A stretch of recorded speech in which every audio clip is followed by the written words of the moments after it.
Bismillahirrahmanirrahim. Assalamualaikum warahmatullahi wabarakatuh.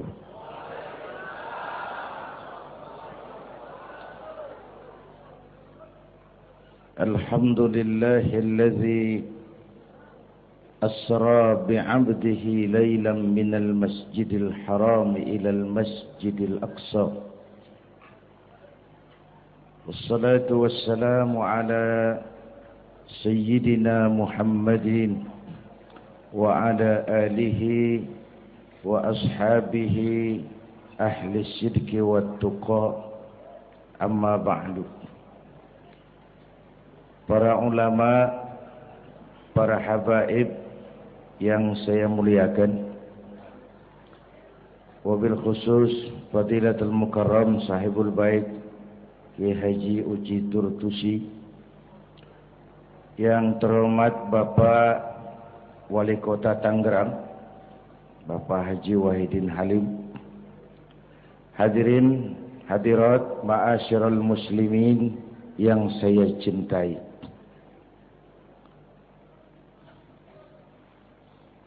Pertama, Isra dan Mi'raj adalah peristiwa besar yang hanya bisa diterima dengan iman. Peristiwa ini bukan tidak masuk otak. Otaknya kekecilan untuk memahami peristiwa sebesar Isra dan Mi'raj. Satu perjalanan yang sangat jauh ditempuh dalam waktu yang amat singkat. Menurut otak tidak mungkin. Menurut kebiasaan tidak bisa. Menurut pengetahuan impossible. Menurut iman, apa yang tidak bisa kalau Allah yang mau. Itulah sebabnya peristiwa yang dahsyat ini menurunkan perintah solat sebagai sandaran vertikal bahwa kita memang perlu Allah. Kita memang perlu Allah. Itu sebabnya tempo hari lewat TV saya katakan hidup yang paling tenang itu hidup model tukang parkir. Baik tingali itu. Oh, pakai tingali. Tukang parkir di pasar, coba lihat. Biar mobil banyak, mereknya bagus-bagus, nggak pernah sombong. Belum selesai, dengerin dulu, belum selesai. Nanti mobil pergi satu demi satu, habis sama sekali. Dia nggak sedih. Mobil banyak nggak sombong, mobil habis nggak sedih. Kunaon? Apa kunaon itu? Lah, sapoho deui. Kenapa bisa begitu? Ini nyengir tapi mikir, Pak. Ada muatan ini. Tukang parkir tidak merasa memiliki, tapi merasa dititipi. Siapapun yang merasa memiliki, mesti takut kehilangan. Tapi kalau merasa dititipi, jabatan, harta, anak, istri, itu semua sekadar titipan, hiduplah seperti tukang parkir. Pertama, titipan tidak boleh bikin kita jadi sombong. Dititipin kok sombong, nggak pantas dong. Pak Zainuddin titip mobil ya, silakan. Yang punya mobil pergi, saya petatang, peteteng. Emangnya mobil kamu? Orang cuma nitip, dititipi kok sombong. Ada orang dititipi jabatan oleh Allah, sombong. Ada enggak? Ada enggak? Ada. Namanya Fir'aun. Itu pejabat-pejabat sombong anak buah Fir'aun semua.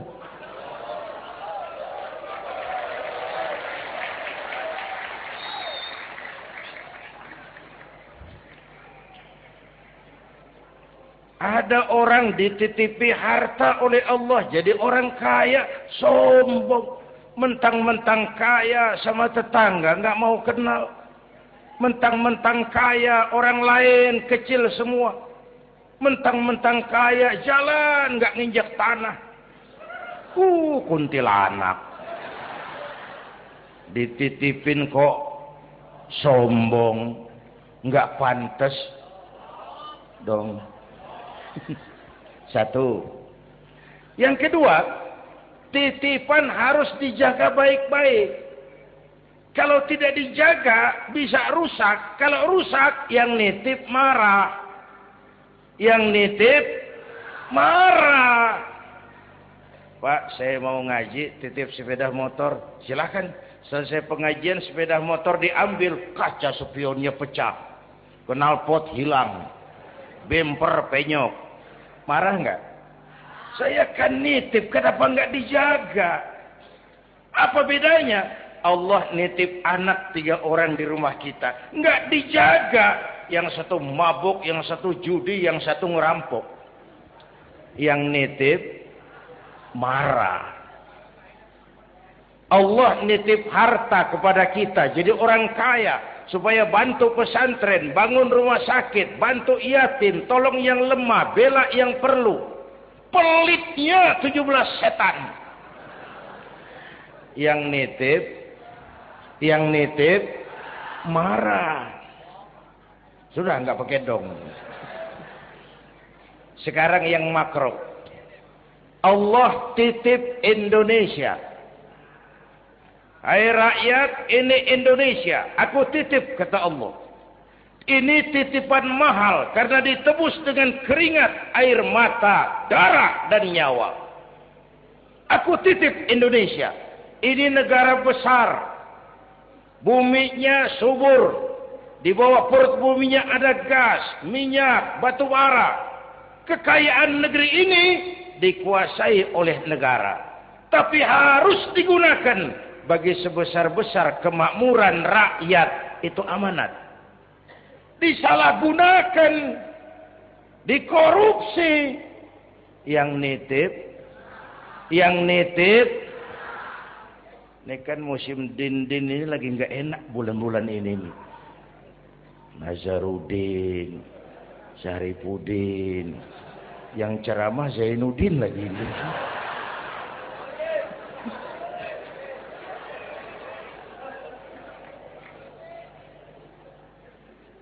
Yang nitip marah. Kalau yang nitip marah, dia suruh makhluknya yang lain negur kita. Makhluknya yang lain diperintah negur kita. Siapa? Merapi, batuk, Bromo muntah, Semeru demam, Anak Krakatau menggigil, angin puting beliung, banjir di mana-mana, gempa, longsor, hujan es, Kebayoran hujan es. Tetangga saya udah nyiapin sirup, mau hujan es. Innalillahi wa inna ilaihi rajiun. Angin teh makhluk, mang. Air makhluk, gunung makhluk. Tidak mungkin makhluk bergerak sendiri. Eta teh Merapi teh demo, mang, demo. Kalau kita rakyat kecil demo, Satpol PP turun. Kalau Merapi demo, siapa yang mau ngademin? Mbah Marijan. Selesai. Mbah Marijan udah kumpul sama Mbah Surip. Di alam barzah tuh. Udah rapat saya dengar. Kata Mbah Surip, tenang saja Mbah Marijan, tak gendong. Aman.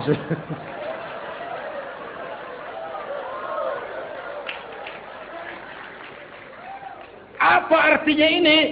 Kita perlu Allah. Kita perlu Allah. 100 tahun kita bangun. Selesai oleh gempa 5 menit. Itu Jepang negara maju, dihantam gempa, lumpuh. 9,2 Richter, belum selesai tsunami, gelombang laut 10 meter naik ke darat. Masih belum selesai, reaktor nuklir bocor, radioaktif gentayangan merenggut nyawa, terutama yang di Daiichi dan Fukushima.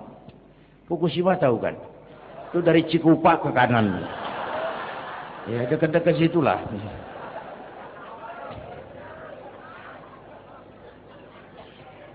Kita perlu Allah. Paingan. Apa paingan? Pantesan lah. Pantesan. Orang yang paling bersih hatinya Rasulullah.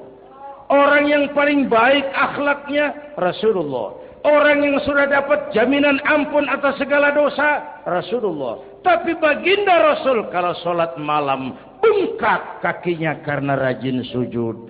Saya perlu Allah. Dosa sudah diampuni, akhlak paling baik, hati bersih. Tapi kalau sholat malam kakinya bengkak karena rajin sujud. Allahumma sholli alaihi. Saya tahu di pasar Kemis juga banyak yang kakinya bengkak.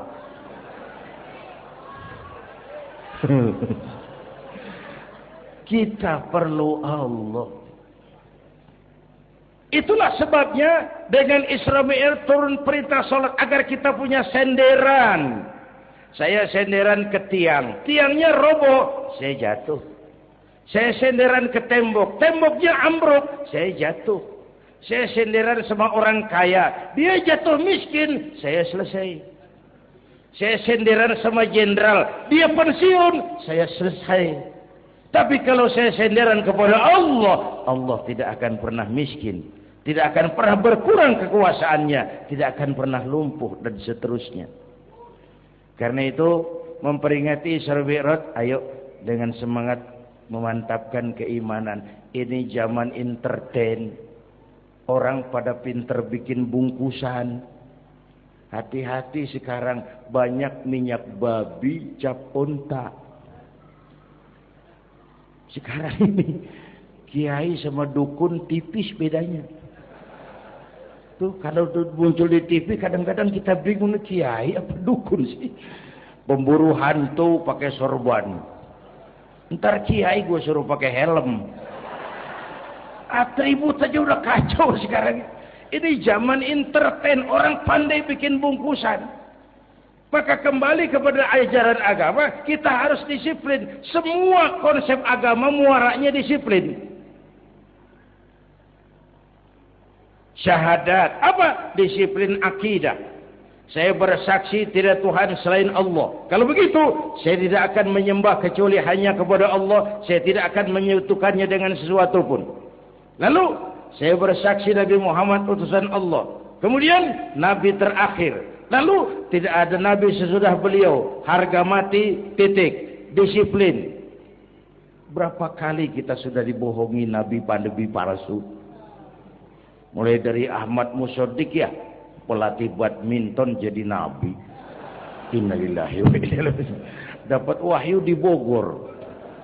Padahal di Bogor biasanya orang dapat talas itu. Dapat wahyu. Ditangkap polisi 4 tahun dihukum. Selesai dia rancai kek Bandung.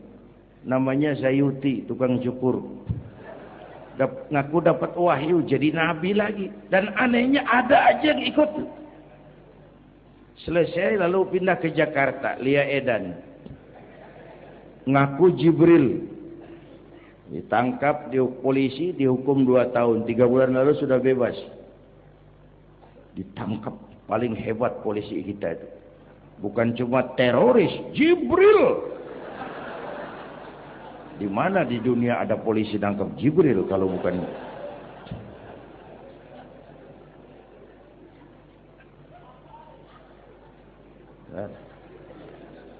Terakhir yang aneh lagi, menurut catatan Bakor Pakemnya Kementerian Agama RI, antara Cirebon Losari, batas Jawa Tengah Jawa Barat itu muncul agama baru namanya agama Jasun. Agama Jawa Sunda, Jasun. Yang jadi nabi Tugimin.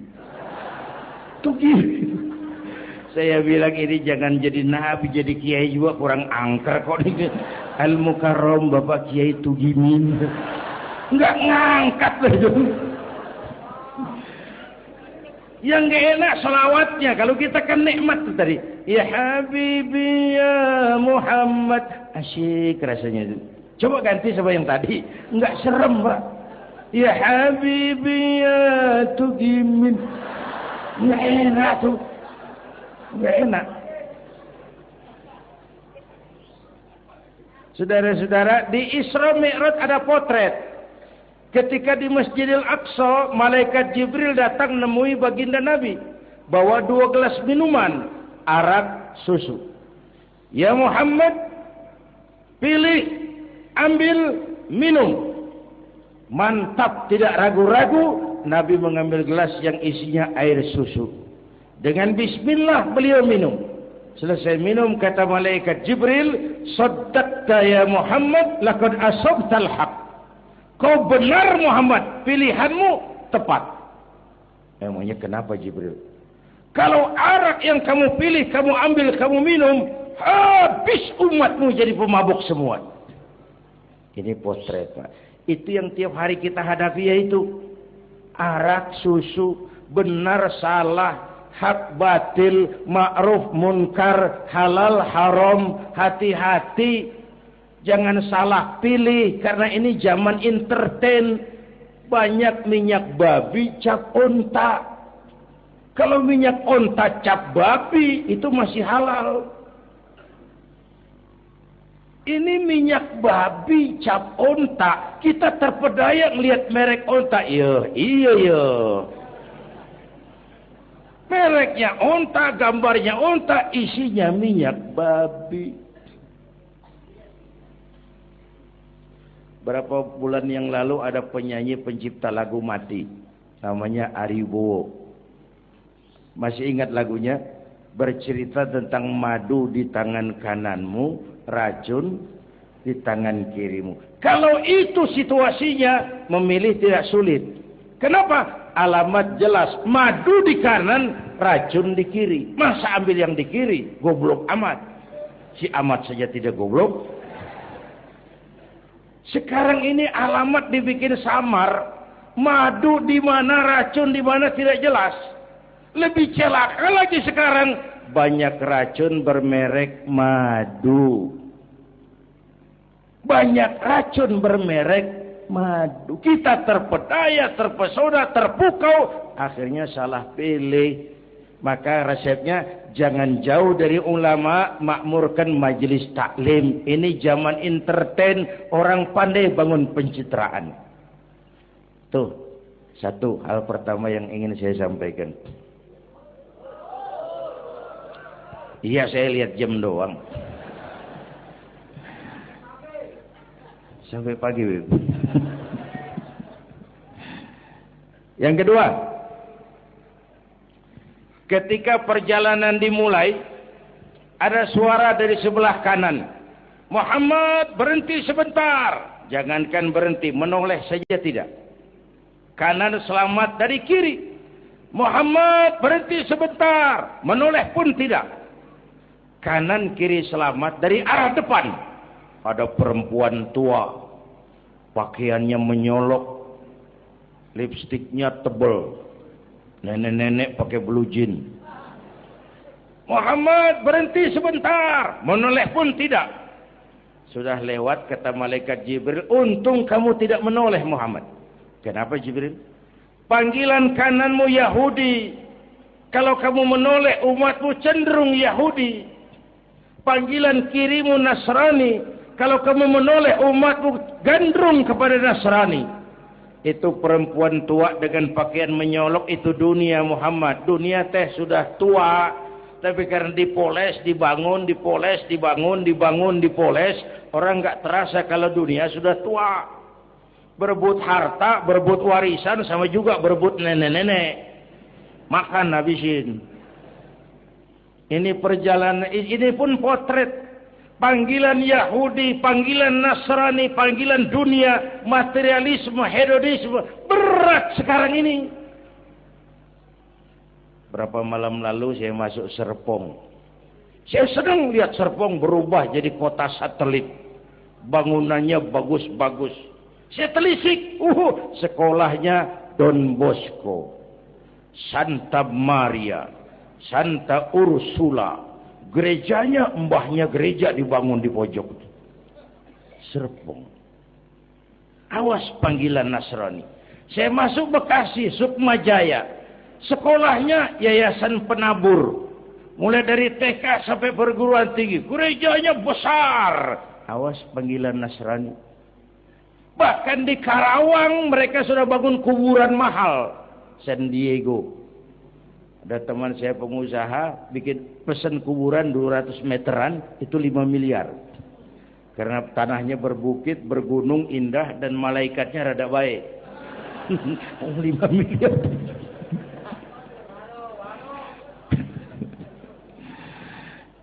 Panggilan Yahudi, siapa membantah? Yahudi itu menguasai ekonomi dunia. Di Amerika itu tidak ada orang bisa masuk gedung putih jadi presiden tanpa dukungan Yahudi. Menentukan. Bahkan roda ekonomi dunia sekarang ini diwarnai oleh Yahudi.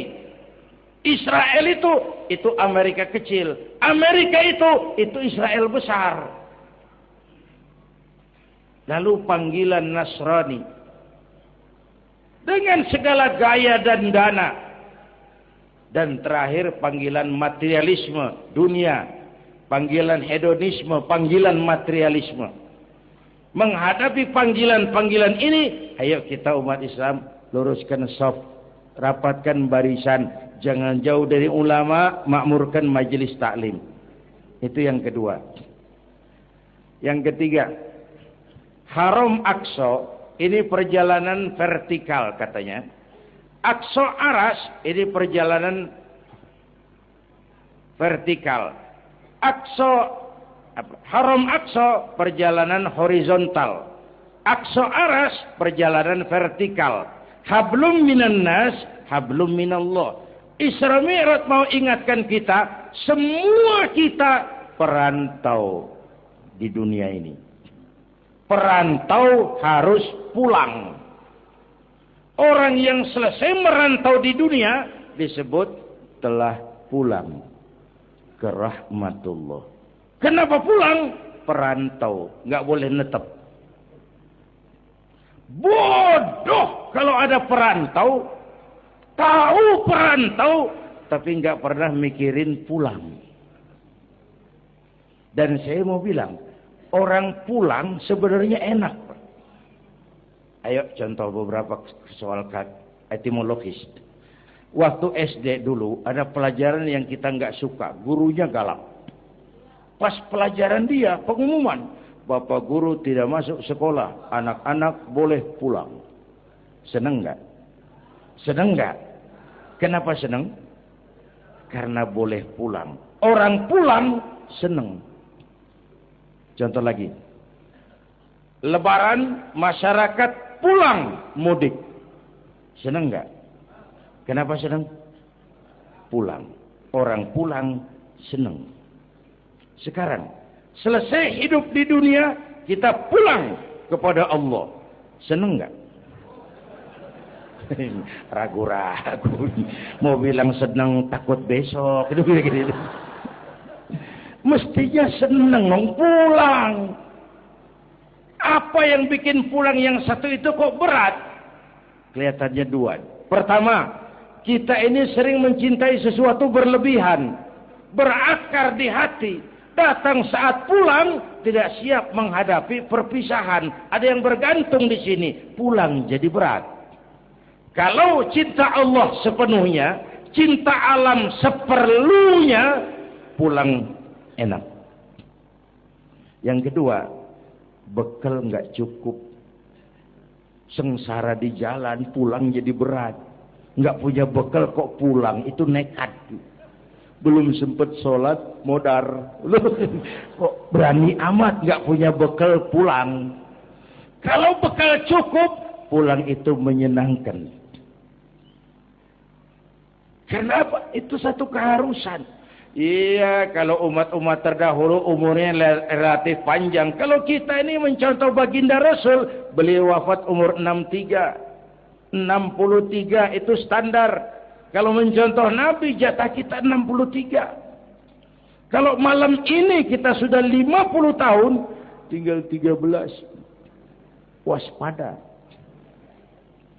Kalau malam ini kita sudah 62 tahun 11 bulan, udah jangan pakai pantangan, apa aja makanlah Pak, sebulan lagi tuh. Sebulan lagi, syukur-syukur dapat bonus. Dan saya bilang mati itu tidak pakai abjad. Kalau pakai abjad bisa nunggu, mati bang ngacak. Kadang-kadang kakeknya segar buger, cucunya pae. Kalau mati pakai abjad, enak nunggunya. Tahun ini yang mati A, tahun depan B, tahun berikutnya C, lalu D, terus E, lalu G, lalu H. Saya Z. Repot saya, nggak ada yang ngurus, orang udah habis.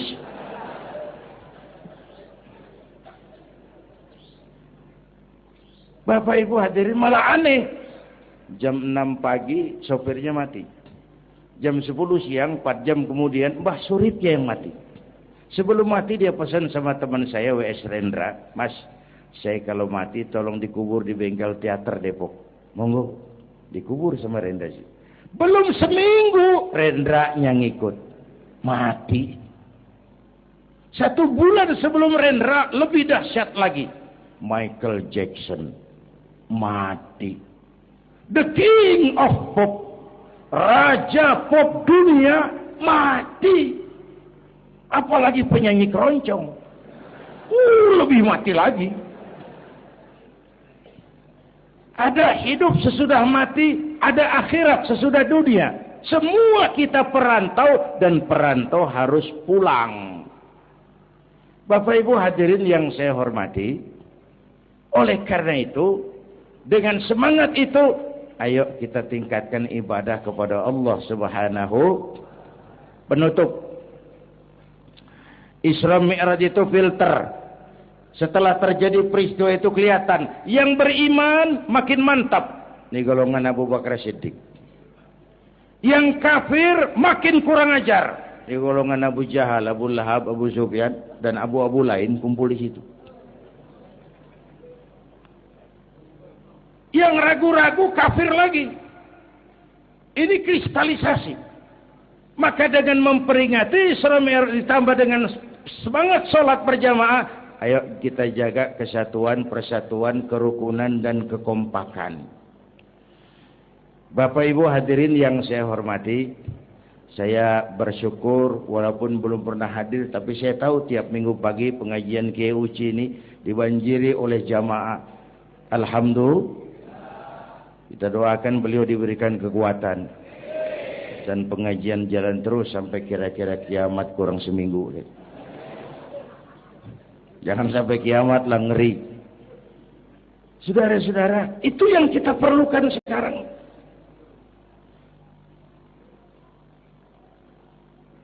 Menjaga semangat kebersamaan seperti diajarkan di masjid ini. Coba baik tingali akhlak masjid. Siapapun masuk masjid, copot sendal, buka sepatu. Kenapa? Tidak ada warga kelas 1 di sini. Semua sama di depan Allah. Ini masyarakat yang mau kita bangun. Lurah masuk masjid, buka sepatu rah. Camat masuk masjid, buka sepatu mat. Wali kota masuk masjid, buka sepatu. Ini Pak yang ngomong dia tuh. Sembarangan tak.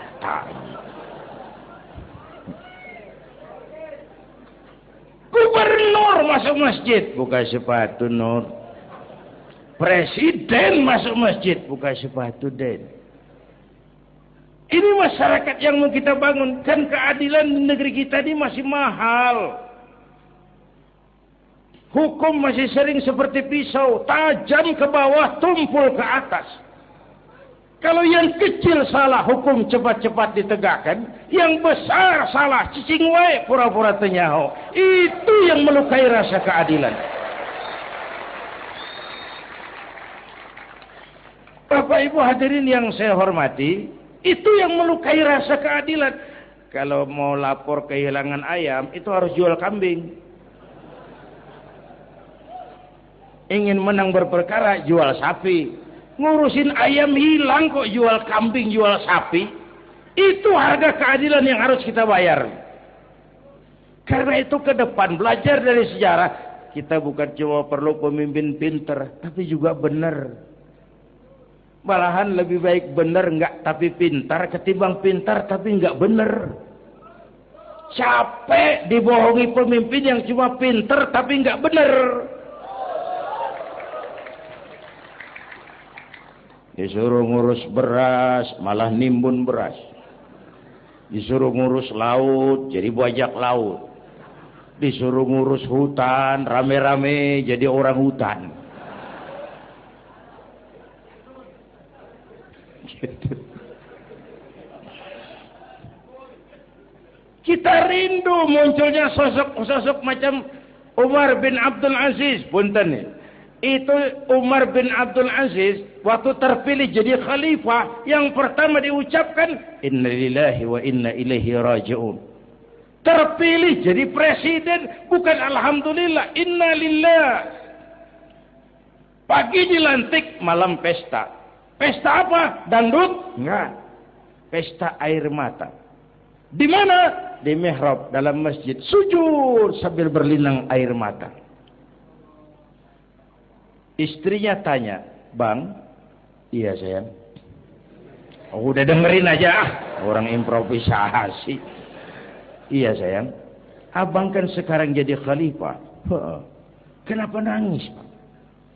"Itu Fatimah, itu sebabnya saya nangis karena saya dipilih aklamasi secara sebagai khalifah. Setelah jadi pemimpin yang terbayang oleh saya, yatim piatu yang merintih kelaparan, janda-janda tua yang perlu bantuan, rakyat saya yang belum bisa menemukan haknya secara wajar, saya takut saya zalim kepada mereka. Saya nangis mohon pertolongan Allah."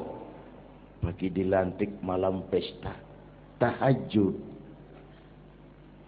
Esok harinya karena pemimpin baru, banyaklah pejabat-pejabat gubernur cari muka. Namanya presiden baru, ada yang kirim emas, pakaian mahal, berlian, mutiara, dikumpulkan sama istrinya. Umar tanya, "Fatimah?" "Iya bang." "Banyak hadiah yang kau terima?" "Banyak bang, intan, berlian, mutiara, emas."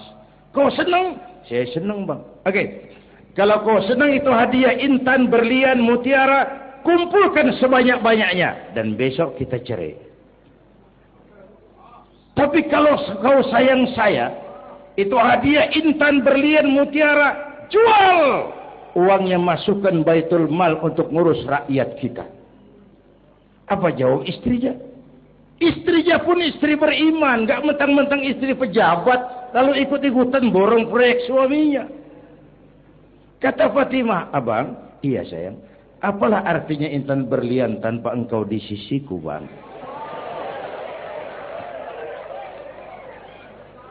Jual sajalah, jual untuk ngurus kepentingan rakyat. Yang nyata-nyata hadiah pribadi dijual ngurusi rakyat. Jangan yang sudah nyata-nyata milik rakyat masih disunatan.